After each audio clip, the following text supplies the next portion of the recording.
ஞானானந்தமயம் தெய்வம் நிர்மலஸ்படிகாகிருதியும் ஆதாரம் சர்வ வித்யாநாமய கிரீவம் பாஸ்மகே. நேயர்கள் அனைவருக்கும் அஸ்ட்ரோ KS ஐயங்காரின் பணிவான நமஸ்காரங்கள்.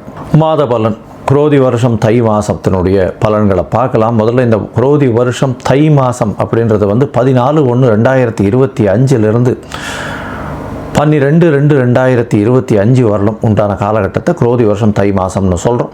இந்த மாத பலனில் பொதுவாகவே நம்ம சௌரமானம்னு சொல்லக்கூடிய சூரியன் ஒரு ராசியிலிருந்து அடுத்த ராசிக்கு மாறுறதை வச்சு தான் மாதத்தை வைத்து குறிப்பிடுறோம். நம்ம இந்த மாத பலன் முதல்ல இந்த மாதத்தினுடைய கோல்சாரம் என்ன, அதற்கு பிறகு இந்த மாதத்தில் வரக்கூடிய மாற்றங்கள், அதாவது வேகமாக செல்லக்கூடிய மாத கிரகங்களுடைய மாற்றங்கள், அது தவிர இந்த மாதத்தில் வரக்கூடிய விசேஷ நாட்கள் அப்படின்றத பார்க்கலாம். இந்த மாதத்தினுடைய கோல்சாரம் அப்படின்னு பார்த்தாலேயானால் ரிஷபத்தில் குரு வக்கரத்திலையும், கடகத்தில் செவ்வாய் வக்கரத்திலையும், கன்னியில் கேது, தனுசுவில் புதன், மகரத்தில் சூரியன், கும்பத்தில் சனி சுக்கிரன், மீனத்தில் ராகு. இந்த மாதத்தில் பார்த்தாலேயானால் வரக்கூடிய மாற்றங்கள் அப்படின்னு சொல்லக்கூடியது 18ஆம் தேதி 18/1/2025 அன்னைக்கு செவ்வாய் வக்கரகதியில் மிதுனத்துக்கு போகிறார். அதாவது புனர்பூசம் 1ஆம் பாதத்துக்கு போகிறார். அதற்கு பிறகு பார்த்தாலேயானால் 19ஆம் தேதி அன்னைக்கு மகரத்தில் புதன், அதாவது 19ஆம் தேதி மாதம் பிறந்து ஒரு 4-5 நாள்லேயே புதனும் சூரியனோடு சேர்ந்து இருக்கக்கூடிய காலகட்டம். அதற்கு பிறகு இந்த மாதத்தில் 28/1/2025 சுக்கிரன் கும்பத்திலிருந்து மீனத்தில் போய் உச்சமாறார், ராகுவோட சேர்க்கை.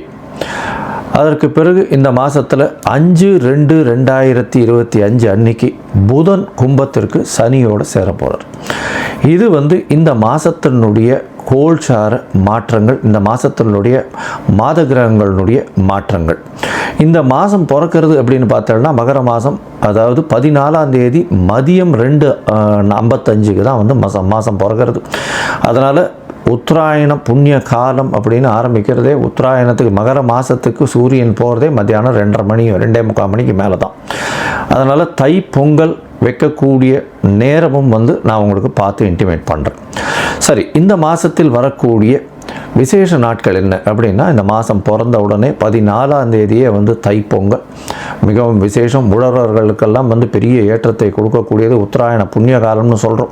அதுக்கப்புறம் 15ஆம் தேதி மாட்டுப்பொங்கல், காணும் பொங்கல்னு சொல்லுவாங்க. ரிலேட்டிவ்ஸ் எல்லாரையும் கூப்பிட்டு வச்சு, அதாவது ரிலேட்டிவ்ஸ்னால் அக்கா தங்கைகள் எல்லாருமே அந்த காலகட்டத்தில் பிடி வச்சு அதன் மூலியமாக ஒரு என்ன சொல்கிறது, ஒரு ஒற்றுமை, அதை தவிர ஒரு எல்லாருமே ஒன்றா இருக்கக்கூடிய காலகட்டமாக அமையிறது. இந்த மாதத்தில் பார்த்தோம்னா உத்தராயணம் அப்படின்றதுனால தேவர்களுக்கு பகல் பொழுதாக சொல்லக்கூடியது. அதனால் ஒரு பெரிய ஏற்றமான விஷயம். எல்லா விஷயங்களும் இந்த மாதம் மொத்தமே பார்த்தோம்னா நிறைய முகூர்த்தங்கள் நல்லபடியாகவே இருக்கும். அதாவது பொதுவாகவே தை மாதம்னு சொன்னோம்னா முகூர்த்தங்கள் அதிகமாக இருக்கக்கூடிய காலகட்டம். இந்த வருஷம் சற்று கம்மியாக இருக்கும். ஏன்னா குருவும் வக்கரகதியில் செவ்வாயும் வக்கரகதியில் இருக்கிறதுனால இந்த முகூர்த்தங்கள் பார்த்து வைக்கிறது கொஞ்சம் கஷ்டமாக இருக்குது. கொஞ்சம் பார்த்து இது பண்ணுறது நல்லது. ஏன்னா 2 கிரகங்களும் ரொம்பவும் முக்கியமான கிரகங்கள் திருமணத்தை பொறுத்தவரையிலும். அந்த 2 கிரகங்களும் வக்கரத்தில் இருக்கிறதுனால சற்று இந்த முகூர்த்த தினங்களுக்கு சற்று பின்னடைவு இருக்கிறதா பார்க்குறேன். அடுத்தது பார்த்தீங்கன்னா இந்த மாதத்தில் தியாகராஜ ஆராதனை, அதாவது சத்குரு தியாகராஜர் அப்படின்னு திருவையாறில் அவருடைய ஆராதனை விழா நடக்கும். அதாவது பஞ்சரத்ன கீர்த்தனை இதெல்லாம் ரொம்ப அபூர்வமாக அதிசயமாகவும் நடக்கக்கூடிய காலகட்டமாக அமைய போகிறது. இந்த வருஷம் பார்த்தோம்னா அது தியாகராஜ ஆராதனை 18/1/2025 அன்னைக்கு இது வருது. அதற்கு பிறகு பார்த்தோம்னா 21ஆம் தேதி அன்னைக்கு 21/1/2025 அன்னைக்கு அஷ்டகான்னு போட்டிருக்கும். அதாவது அஷ்டகா அன்வஷ்டகா அப்படின்றது சப்தமி அஷ்டமி நவமி இந்த 3 தினங்கள் மார்கழி தை மாசி பங்குனி இந்த 4 மாதங்களும் தர்ப்பணம் பண்ணுறது. இந்த வருடத்திற்கு 96 தர்ப்பணம்னு சொல்லக்கூடியதில் இந்த 12ம் அடங்கும். அது ரொம்ப முக்கியமான விஷயம். இதை தவிர பார்த்தாலேயானால் இந்த மாதம் வந்து இந்த தை மாதத்தில் வாஸ்து புருஷன் கண் விழிக்கும் நேரம் வேறு வருது. இது மிகவும் விசேஷமான காலகட்டம். வாஸ்து புருஷன் கண் விழிக்கும் நேரம் அப்படின்னு சொல்லக்கூடியது 9:52 11:22 வரலும் இருக்கக்கூடிய காலகட்டம். இது வந்து சுமார் 90 நிமிஷங்கள், அதாவது 1 மணி நேரம் 30 நிமிஷங்கள் இருக்கக்கூடிய காலகட்டமாக இருக்குது. இந்த காலகட்டத்தில் பார்த்தாலேயானால் அதாவது வாஸ்து புருஷன் கண் விழிக்கிறார். கண் விழித்து அவர் வந்து காலை கடன்களை முடிக்கிறார். அதற்கு பிறகு குளிக்கிறார். அதற்கு பிறகு வந்து சாமிக்கு உண்டான பூஜை புனஸ்காரம் செய்கிறார். அதற்கு பிறகு அவர் வந்து சாப்பாடு, அதாவது உண்ணும் அதாவது உணவு அருந்துதல், அதற்கு பிறகு தாம்பூலம் போடுதல், இந்த மாதிரி 5ஆக பிரிச்சிருக்கா. இந்த 5 விஷயத்தையும் 18 நிமிஷமாக வந்து இந்த 90 நிமிஷம் பிரிக்கப்பட்டிருக்கு. இந்த கடைசி 2-18 நிமிஷம் அப்படின்னு சொல்லக்கூடியது வந்து மிகவும் ஏற்றமான காலம் அப்படின்னு சொல்லக்கூடியது. அதாவது ரொம்பவுமே விசேஷமான காலம் அப்படின்னு சொல்லக்கூடியது.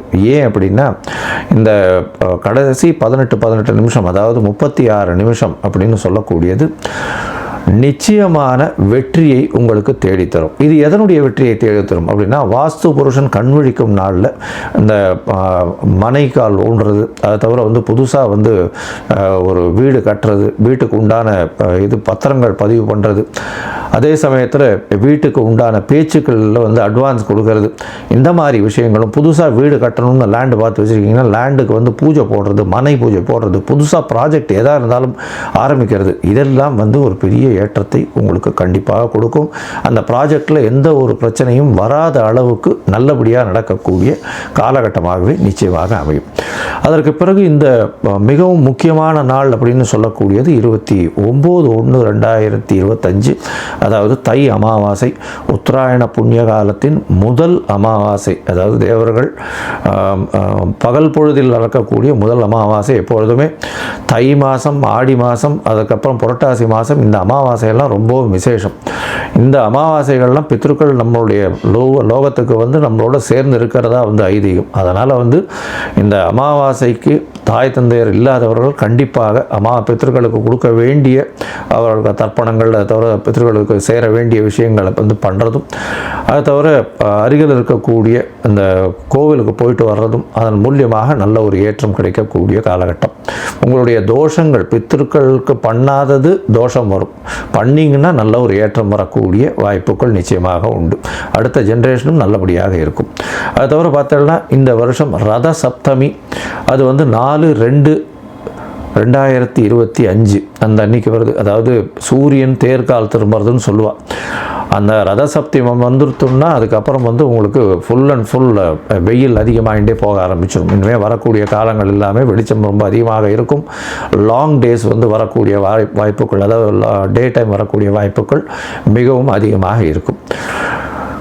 இந்த மாதத்தில் மிக மிக மிக மிக முக்கியமான நாள், ஒரு பெரிய விசேஷமான நாள் அப்படின்னு சொல்லக்கூடியது வந்து பார்த்தாலேயானால் தைப்பூசம். தைப்பூசம் அப்படின்னு சொல்கிறது 11ஆம் தேதி வருது. 11/2/2025 அன்றைக்கி வருது. அதாவது 29 தை மாதத்தில் வருதுன்னு வச்சுக்கோங்களேன், கடைசி நாளுக்கு வருது. தைப்பூசம் அப்படின்றது வந்து முருகனுக்கு அலகு குத்துறது, வேல் சுமக்கிறது, அதை தவிர காவடி சுமக்கிறது, பால் குடம் எடுக்கிறது, இதெல்லாம் நிறைய விஷயங்கள் நடக்கும். ஆனால் தைப்பூசம்னு ஞாபகம் வந்ததுனாலே அதுக்கு முதல்ல ஞாபகம் வர்றது வள்ளலாரனுடைய ஒரு பெரிய விசேஷம், தனிப்பெரும் ஜோதி, அதாவது அருட்பெரும் ஜோதி தனிப்பெரும் கருணைன்னு சொல்லக்கூடியது. அதாவது அணையாத விளக்கு, எப்பொழுதுமே வந்து இன்று வரலும் சாப்பாடு தானமாக கொடுக்கக்கூடிய ஒரு பெரிய இடம் இந்த வடலூரில் இருக்குது. ரொம்ப பெரிய விசேஷம். இன்னி வரலும் அவர் ஏற்றிய விளக்கு இன்னி வரலும் வந்து சாப்பாடு வந்து கொடுத்துட்ருக்காங்க. மிகப்பெரிய, அதாவது தர்மம் செய்யக்கூடிய விஷயமாக அது சொல்லப்படுறது. ஏன்னா சாப்பாடு கொடுக்கறதுன்றது அன்னதானம் இருக்கிறதுலே ரொம்ப விசேஷம். அதுவும் வந்து இத்தனை வருடங்களாக கண்டினியூஸாக டெய்லி கொடுத்துட்ருக்காங்கன்னா ரொம்ப பெரிய விஷயம். அது வந்து ஃபாலோ பண்ணுறதும் ரொம்ப கஷ்டம், அதை செய்கிறதும் ரொம்ப கஷ்டம். அதை பண்ணிகிட்ருக்காங்க அப்படின்னும்பொழுது மிகப்பெரிய ஆச்சரியமான விஷயம். அண்ட் கண்டினியூஸாக பண்ணுறதுல ரொம்பவும் சந்தோஷம். அவங்களுக்கு பெரிய, அதாவது கோடி நமஸ்காரங்களை அவங்களுக்கு நிச்சயமாக தெரிவிக்கணும். இப்போது மேஷம் முதல் மீனம் வரை இந்த தை மாதத்தின் பலன்களை பார்ப்போம். அதற்கு முன்னாடி உங்கள் எல்லோருக்கும் என்னுடைய பொங்கல் திருநாள் நல்வாழ்த்துக்கள். அதை தவிர இந்த உத்தராயண புண்ணிய காலம் நல்லபடியாகவே நல்ல மாற்றங்களோடும் ஏற்றங்களோடும் உங்களுக்கு பிறக்கணும்னு நானும் ஆண்டவனை வேண்டிக்கிறேன். உங்கள் எல்லாருக்கும் ஆசீர்வாதங்கள். இந்த மாதத்தில் பார்த்தாலேனா நிறைய முகூர்த்தங்கள் வரணும். ஆனால் இந்த சற்று முகூர்த்தங்கள் கம்மியாக இருக்குது. இளைஞர்கள் கல்யாணத்துக்கு பார்த்து கொண்டிருக்கிறவர்களுக்கு நல்லபடியாக கல்யாணம் வரணும் அப்படின்றத வேண்டிக்கிறோம். சரி, இப்போ மேஷம் முதல் மீனம் வரை உண்டான ராசிகளுக்கு என்னென்ன பலன்கள் அப்படின்றத பார்ப்போம். அதுக்கு முன்னாடி என்னுடைய மொபைல் நம்பர் ஸ்க்ராலிங்கில் போயின்னு இருக்கும். உங்களுக்கு ஒருவேளை ஏதாவது அஸ்ட்ராலாஜிக்கல் கன்சல்ட் தேவைப்படுமையாயின் நீங்கள் எனக்கு ஃபோன் பண்ணுங்க. உங்களுடைய date, time, place of birth, உங்களுடைய அதாவது பெயர், உங்களுடைய தாய் தகப்பனார் பெயர் வரலும் எனக்கு அனுப்புங்க. என்னுடைய கட்டணம் என்னன்னு சொல்கிறேன், அந்த கட்டணத்தை அனுப்புங்க. அதற்கப்புறம் நீங்கள் உங்களுடைய ஜாதகத்தை போட்டுட்டு அதில் சந்தி இருக்கான்றதை பார்த்துட்டு, பொதுவாகவே நான் பார்க்கும்பொழுது அந்த சந்தியிலேயே நிறைய பேர் சந்தியிலேயே ராசி தெரியாமையோ நட்சத்திரம் தெரியாமையோ இருக்கா. ஏன்னா மிருகசீரிஷ நட்சத்திரம் ரிஷபத்திலையும் வரும், மிதுனத்திலையும் வரும். விசாக நட்சத்திரம் பார்த்தீங்கன்னா துலாத்திலையும் வரும், விருச்சிகத்திலையும் வரும். அந்த மாதிரி உடைந்த நட்சத்திரங்கள் 2 ராசியிலையும் வரும். அதனால் எந்த ராசினே தெரியாமல் இவ வாட்டுக்கு 40-50 வயசு வரலும் மிருகசீரிஷம்னு ரிஷப ராசிக்கு அர்ச்சனை பண்ணிட்டு இருப்பாள். ஆனால் ரிஷப ராசியில் இருப்பாள். அதாவது மிதுன ராசிக்கு அர்ச்சனை பண்ணிட்டு இருப்பாள், ரிஷப ராசியில் இருப்பாள். அந்த மாதிரியான நிறைய மாற்றங்கள் இருக்குது. அதனால் இதை தெரிஞ்சுக்கோங்க முதல்ல. அதுக்கப்புறம் உங்களுடைய தசாபுக்தி அந்தரம் சூக்ஷ்மம். ஏன்னா எந்த ராசியோ அதே மாதிரி லக்ன சந்தி இருந்துருத்துனா அந்த லக்னம் சந்தியாக போச்சு ஆனால் நிச்சயமாக அந்த லக்னத்தின் சுபர் வேறையாக மாறிடுவார். அதனால் உங்களுக்கு நல்ல காலம் நல்லா நடந்துட்டுருக்கு, தசை நல்லா நடந்துட்டுருக்கு நீங்கள் நினச்சிட்டு இருப்பீங்க. அந்த தசை நல்லபடியாகவே இருக்காது. அதனால் இன்றைய காலகட்டம் எப்படி இருக்குது, அதை தவிர இன்றைய கோல்சார பிரகாரமும் உங்களுடைய தசாபுக்தி அந்தரம் சூக்ஷ்மம் பிரகாரமும் என்ன ஒரு பலன் இருக்குது அப்படின்றத பார்த்து உங்களுக்கு சொல்கிறேன். இப்போது மேஷம் முதல் மீனம் வரை ஒரு ராசியாக பார்க்கலாம். கும்பம், அவிட்டம், சதயம், பூரட்டாதி, இந்த 3 நட்சத்திரம் 9 பாதங்களை கொண்ட ராசி. ராசியின் அதிபதினு சொல்லக்கூடியவர் சனி உங்களுடைய ராசியிலே இருக்கார். 7.5 சனி நடந்துட்டுருக்கு, ஜென்ம சனி நடக்கிறது. ஸ்ட்ரெஸ்ஸு கொஞ்சம் அதிகமாக இருக்கும். உடல் நலத்தை கொஞ்சம் ஜாகிரதையாக பார்த்துக்கோங்க. மன அழுத்தங்கள் அதிகமாக இருக்கும். வேலை பளு அதிகமாக இருக்கக்கூடிய காலகட்டமாக இருக்குது. இந்த மாதம் பார்த்தேனால் உங்களுக்கு பொதுவாகவே மாத கிரகங்கள்னு சொல்லக்கூடிய சூரியன், புதன், செவ்வாய் மற்றும் சுக்கிரனுடைய மாற்றங்களை வச்சு தான் இந்த மாத பலன்களை சொல்லுவோம். இந்த மாதத்தில் உங்களுடைய ராசியில் சுக்கிரன் இருக்கிறது பெரிய விசேஷம். ஏன்னா 4, 9 அதிபதினு சொல்லக்கூடிய சுக்கிரன் உங்களுடைய ராசியில் இருக்கிறது, அதுவும் நட்பு வீட்டில் இருக்கிறது மிகவும் ஏற்றம். ஏன்னா உங்களுக்கு இந்த ராசிக்காரர்களுக்கு மிகப்பெரிய யோகர். இதன் மூலியமாக பார்த்தாலேயானால் சுக்கிரன் உங்களோடு சேர்ந்திருக்கக்கூடிய காலகட்டம் ரொம்பவும் நல்ல ஒரு ஏற்றத்தை கொடுக்கக்கூடிய காலகட்டம். இந்த காலகட்டத்தினால நீங்கள் எடுத்த காரியங்கள் நிச்சயமாக நிறைவேறும். படிக்கக்கூடிய மாணவியர்களுக்கு பெரிய ஏற்றம் கிடைக்கக்கூடிய வாய்ப்புகள் நிச்சயமாக உண்டு. இருந்தாலும் உடல் உழைப்பு அதிகமாக தேவைப்படக்கூடிய காலகட்டமாக அமையப்போகிறது. உங்களுடைய ராசிக்கு பார்த்தாலேயானால் 2ஆம் இடத்தில் ராகு பகவான் இருக்கிறார். அதனால் பேச்சில் கொஞ்சம் கட்டுப்பாடோடு இருங்கோ, ஜாகிரதையாக இருங்கோ. ஆனால் பண வரவிற்கு பஞ்சம் இருக்காது. ராசிக்கு 4ஆம் இடத்துல குரு வக்கரகதியில் இருக்கார். அதன் மூலியமாக தாயின் உடல்நிலையில் சற்று பின்னடைவு இருக்கும். புதிய வீடு மனை வாங்குவதற்கு பார்த்து கொண்டிருப்பவர்களுக்கு சற்று தடங்கள் ஏற்படக்கூடிய வாய்ப்புகள் இந்த வாரத்தில் உண்டு. ராசிக்கு 6ஆம் இடத்துல செவ்வாய் வக்கரகதியில் இருக்கார். இந்த மாதம் ஆரம்பிக்கும் பொழுது இதன் மூலியமாக பார்த்தாலேயானால் உங்களுடைய முயற்சிகள் எல்லாம் வெற்றி பெறக்கூடிய வாய்ப்புகள் நிச்சயமாக உண்டு. உங்களுடைய ராசிக்கு பார்த்தாலும் 8ஆம் இடத்துல கேத்து இருக்கிறதுனால மறைந்த இடத்துலேருந்து திடீர் பொருள் சேரக்கூடிய வாய்ப்புகள் நிச்சயமாக உண்டு. அதை தவிர வெளியூர், வெளிநாடு, வெளி மாநிலம் போயிட்டு வரக்கூடிய சித்தர்கள், யோகிகள் இருக்கக்கூடிய இடத்திற்கு போயிட்டு வரக்கூடிய வாய்ப்புகள் இந்த மாதம் உங்களுக்கு நிச்சயமாக உண்டு. ராசிக்கு 11ஆம் இடத்தில் புதன் 11ஆம் இடத்துல இருக்கிறதுனால நல்ல ஒரு ஏற்றம் இருக்கும். ஏன்னா 5, 8 அதிபதினு சொல்லக்கூடியவர் படிக்கக்கூடிய மாணவர்களுக்கு நல்ல ஒரு ஏற்றம். எடுத்த எந்த ஒரு விஷயத்திலையும் வெற்றி கிடைக்கக்கூடிய காலகட்டமாக அமையப்போகிறது. ராசிக்கு 12ஆம் இடத்துல சூரியன் இருக்கிறதுனால தூக்கத்தில் பிரச்சனை வரக்கூடிய வாய்ப்புகள் உண்டு. உங்களுடைய அயன சயன சுகஸ்தானம் நிச்சயமாக பாதிக்கும். 7ஆம் அதிபதி 12ஆம் இடத்துல இருக்கிறதுனால பார்ட்னர்ஷிப் பிஸ்னஸ் சற்று பின்னடைவு இருக்கும். தேவையற்ற செலவுகள் கொஞ்சம் அதிகமாக இருக்கக்கூடிய வாய்ப்புகள் நிச்சயமாக உண்டு. இந்த மாதத்தில் பார்த்தாலேயானால் உங்களுடைய ராசிக்கு 11ஆம் இடத்துல இருக்கக்கூடிய புதன் உங்களுடைய ராசிக்கு 12ஆம் இடத்துக்கு வர. இதன் மூலியமாக பார்த்தாலேயானால் 5ஆம் அதிபதி 12ஆம் இடத்துல வர்றதுனால கண்டிப்பாக சிறு சிறு செலவுகள் குழந்தைகளுக்கு செய்ய வேண்டிய காலகட்டமாக அமையும். அது தவிர பார்த்தாலேயானால் வெளிநாடு, வெளியூர் போயிட்டு வரக்கூடிய பாக்கியம் நிச்சயமாக கிடைக்கக்கூடிய காலகட்டமாக அமையப்போகுது.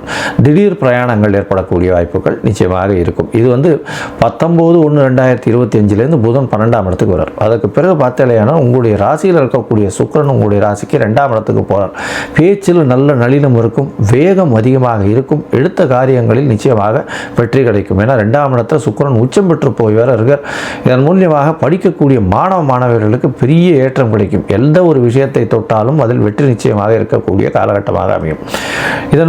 இதற்கு மேலே பார்த்தேனால் 4ஆம் அதிபதியும் 2ஆம் அதிபதியும் பரிவர்த்தனை அமையறதுனால நல்ல ஒரு ஏற்றம் இருக்குது. என்னென்னா படிக்கக்கூடிய மாணவர்களுக்கு பெரிய ஏற்றம், பணவரவிற்கு பஞ்சம் இருக்காது, எதை தொட்டாலும் பணம் வரும். அதை தவிர தாயின் உடல்நிலையில் நல்ல ஒரு ஏற்றம் இருக்கக்கூடிய காலகட்டமாக இருக்கும்.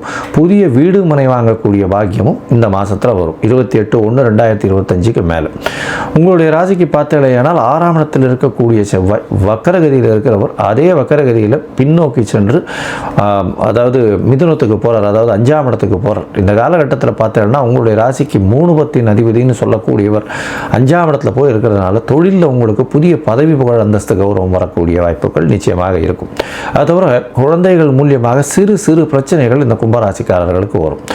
அது தவிர இந்த விளையாட்டு சம்பந்தமான விஷயங்களில் கொஞ்சம் அதிகமான நாட்டங்கள் இருக்கக்கூடிய காலகட்டமாக இருக்கும். எழுத்து பணியில் இருக்கிறவங்க, அதை தவிர பார்த்தேனால் இந்த கலைத்துறையில் இருக்கிறவங்க, அரசியல் துறையில் இருக்கிறவங்களுக்கு நல்ல ஒரு ஏற்றம் கிடைக்கக்கூடிய காலகட்டம். உங்களுடைய ராசிக்கு இரும்பு சம்பந்தப்பட்ட துறைகளில் இருக்கிறவங்க, மெக்கானிக்கல், ஏரோநாட்டிக்ஸ், ஏரோஸ்பேஸ், அதை தவிர இந்த எலக்ட்ரிக்கல், எலக்ட்ரானிக்ஸ், இந்த மாதிரியான துறைகள் இருக்கிறவங்களுக்கு பெரிய ஏற்றம் கிடைக்கக்கூடிய காலகட்டமாக அமைப்போகிறது. உங்களுடைய ராசிக்கு பார்த்தேனால் இந்த மாதம் எல்லா விதமான ஏற்றங்களும் உண்டு, எல்லா விதமான முயற்சிகளும் உங்களுக்கு ஒரு வெற்றியை கொடுக்கக்கூடிய காலகட்டம். இருந்தாலும் சில நாட்கள் இந்த முயற்சியை தள்ளி போடுவது நல்லது அப்படின்றத சொல்கிறோம். அந்த சில நாட்கள் சந்திராஷ்டம நாட்கள் அப்படின்றத சொல்கிறோம். இந்த சந்திராஷ்டம நாட்கள் உங்களுடைய ராசிக்கு எப்போ வருது அப்படின்னா அதாவது 18/1/2025 20/1/2025 வரலும் உண்டான காலகட்டம் சந்திராஷ்டம நாட்கள்னு சொல்கிறோம். சந்திர பகவான் மதிகாரகன் மறைந்திருக்கக்கூடிய காலகட்டத்தில் சந்திராஷ்டம காலம்னு சொல்கிறோம். இந்த காலகட்டத்தில் நீங்கள் கண்டிப்பாக அந்த எடுத்த வேலையை செய்ய வேண்டும் அப்படின்னா சந்திரனுக்கு உண்டான எளிய பரிகாரம்னு சொல்லக்கூடியது இந்த நீர் இல்லைன்னா அதாவது அருகில் இருக்கக்கூடிய விநாயகருக்கு ஒரு 5 குடம் தண்ணி அபிஷேகத்துக்கு கொடுத்துட்டு போகும். அது தவிர பார்த்தோம்னா நெல் இல்லைன்னா பச்சரிசி இந்த மாதிரி விஷயமோ இல்லைன்னா தயிர் சாதம் கொடுத்துட்டு போகும். சந்திராஷ்டமத்தின் தாக்கம் நிச்சயமாக குறையும். இந்த மாதம் பார்த்தேனால் உங்களுக்கு தை மாதத்தில் கண்டிப்பாக அருகில் இருக்கக்கூடிய சிவன் கோவிலில் காலபைரவரை வணங்கிட்டு வர்றது, அதை தவிர பிரத்யங்கரா தேவியை போய் வணங்கிட்டு வாங்கும். இந்த மாதம் உங்களுக்கு நல்ல ஒரு ஏற்றமும் மாற்றமும் வந்தே தீரும்.